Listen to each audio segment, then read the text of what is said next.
बिस्मिल्लाहिर्रहमानिर्रहीम। अस्सलाम वालेकुम स्टूडेंट्स। Chapter number 6 enzymes. और जो आज का हमारा टॉपिक है जो हमने डिस्कस करना है वो है मैकेनिज़्म ऑफ एंजाइम एक्शन और स्पेसिफिसिटी ऑफ एंजाइम्स। ठीक है, एंजाइम्स जो हैं किस तरह से काम करते हैं उस मैकेनिज़्म को देखना है और एंजाइम्स की जो किस तरह से स्पेसिफिक है अपने रिएक्शंस के लिए। Mechanism of enzyme actions. When enzyme attach with substrate, जब एंजाइम सबस्ट्रेट के साथ अटैच होता है, a temporary enzyme substrate complex is formed. ठीक है, अभी एक एंजाइम है और ये इसके साथ सबस्ट्रेट है। जब एंजाइम की एक्टिव साइट सबस्ट्रेट के साथ अटैच होता है तो यहाँ पे टेम्परेरी तौर पे एंजाइम सबस्ट्रेट कॉम्प्लेक्स बन जाता है। ठीक है, enzyme catalyse the reaction and substrate it's transformed into product. Enzyme जो है इस सबस्ट्रेट के साथ सिर्फ किस लिए अटैच हुआ है, क्या करने के लिए, इस सबस्ट्रेट को प्रोडक्ट में कन्वर्ट करने के लिए। ठीक है, जब एंजाइम जो है जिस रिएक्शन को कैटालाइज कर रहा है उसमें सबस्ट्रेट को प्रोडक्ट में कन्वर्ट कर देता है, तो after it the ES complex break and enzyme and product are release.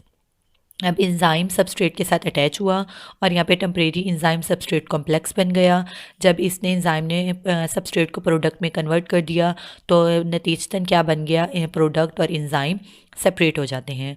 तो स्टूडेंट इस इक्वेशन से हम देख सकते हैं कि एंजाइम ने सबस्ट्रेट को प्रोडक्ट में कन्वर्ट कर दिया, लेकिन इसके साथ जो एंजाइम्स हैं वो खुद कंज्यूम नहीं हुए। ठीक है, यूटिलाइज नहीं होते, बल्कि at the end of the reaction product के साथ ये खुद सेपरेट हो जाते हैं।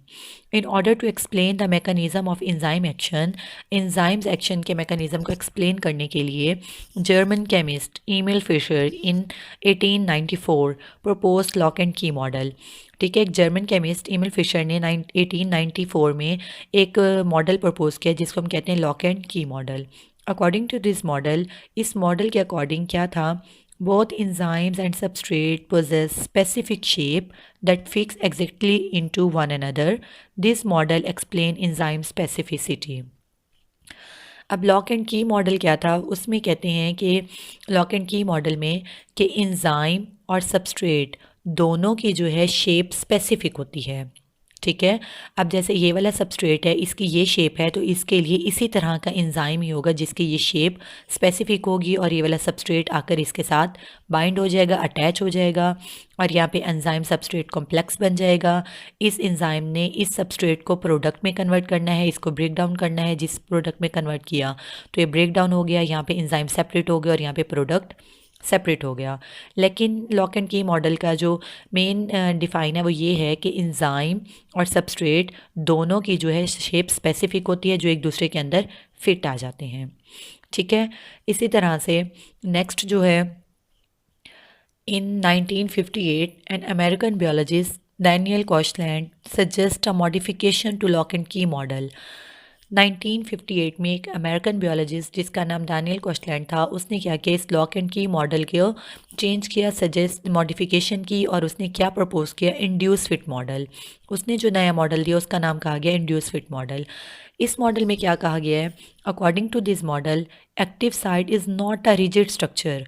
वो कहते हैं कि जो एंजाइम की ये एक्टिव साइट है ये रिजिड स्ट्रक्चर नहीं है, यानी एक ख़ास जैसे एक शेप बन गई है जो एक ख़ास स्पेसिफिक शेप है, ऐसी नहीं है, बल्कि क्या है, rather it is moulded into the required shape to perform its action. यानी ये इस तरह का होती है कि जब इसके साथ जिस शेप का सबस्ट्रेट आकर अटैच हो जाएगा ये भी उसी तरह से उसमें कन्वर्ट हो जाता है, मॉडिफाई हो जाता है। ठीक है, चाहे इसकी जो भी शेप हो, जो सबस्ट्रेट की शेप होगी जो आकर इसके साथ अटैच होगा तो ये इसमें मॉडिफाई हो जाएगा, चेंज हो जाएगा। Induced fit model is more acceptable than lock and key model of enzyme action. तो ये वाला जो मॉडल था इसको ज़्यादा एक्सेप्ट किया गया बनिस्बत लॉक एंड की मॉडल के।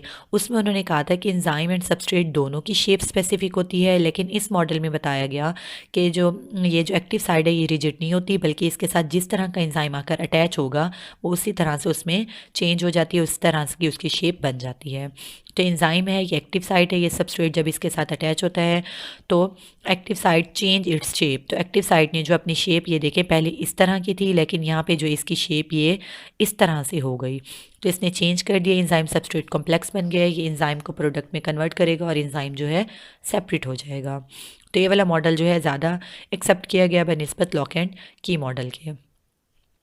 नेक्स्ट हमारा टॉपिक है जो हमने डिस्कस करना है वो हमारा है स्पेसिफिसिटी ऑफ इंजाइम्स, कि इंजाइम्स किस तरह से स्पेसिफिक होते हैं।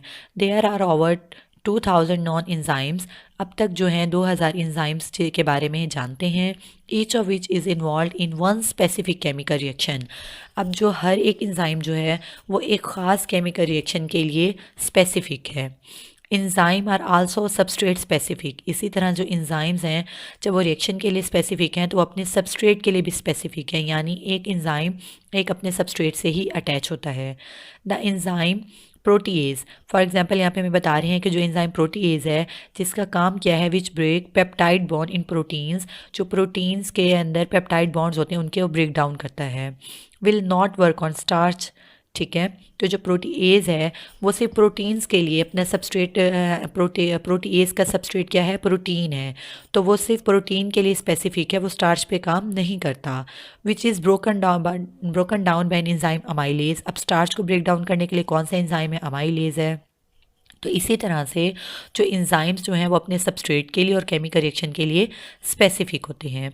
Similarly lipase enzyme act on lipids and digests them into fatty acids and cholesterol. इसी तरह से वो कहते हैं कि जो तीसरा एंजाइम लाइपेज है वो किस पे एक्ट करता है, जस्ट लिपिड्स पे एक्ट करता है और उनको फैटी एसिड्स और कोलेस्ट्रॉल में कन्वर्ट कर देता है। Specificity of different enzyme is determined by the shape of its active sites.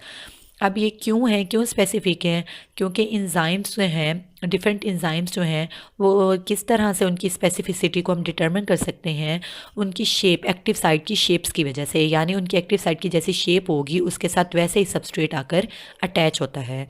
Active site possess specific geometrical shape that fit with its specific substrate. तो वो कहते हैं कि जो एंजाइम की एक्टिव साइट होती है उसकी स्पेसिफिक शेप होती है, ये एंजाइम है और ये इसकी एक्टिव साइट है, तो ये इसकी स्पेसिफिक शेप होती है। जब इसकी शेप स्पेसिफिक होगी तो इसी शेप का ही जो सबस्ट्रेट है आकर इससे अटैच होगा, ठीक है। अब अगर ये प्रोटीएज के लिए होगा तो इसके साथ जस्ट प्रोटीएज वाला सबस्ट्रेट ही आकर अटैच होगा, लाइपेज होगा तो जस्ट लाइपेज वाला, और इस तरह से वो कहते हैं कि इस फिगर में अगर हम देखें how the geometric shape of active site of enzyme determine its specificities for substrate, point out which substrate can exit fit into the active site। अब एक enzyme है और इसकी एक्टिव साइट जो है वो स्पेसिफिक है, तो वो कहते हैं कि इसमें से हम कौन सा कह सकते हैं, इन तीनों सबस्ट्रेट में से कौन सा आकर इसके साथ अटैच होगा। अगर हम इनकी शेप देखें, ये for substrate number 1, substrate number 2 and substrate number 3, तो जो इंजाइम है वो किसके लिए, अपने सबस्ट्रेट के लिए स्पेसिफिक है, और ये वाली सबस्ट्रेट की अगर हम शेप देखें तो ये इसमें फिट होगी, तो ये वाला इंजाइम इस सबस्ट्रेट के लिए स्पेसिफिक है।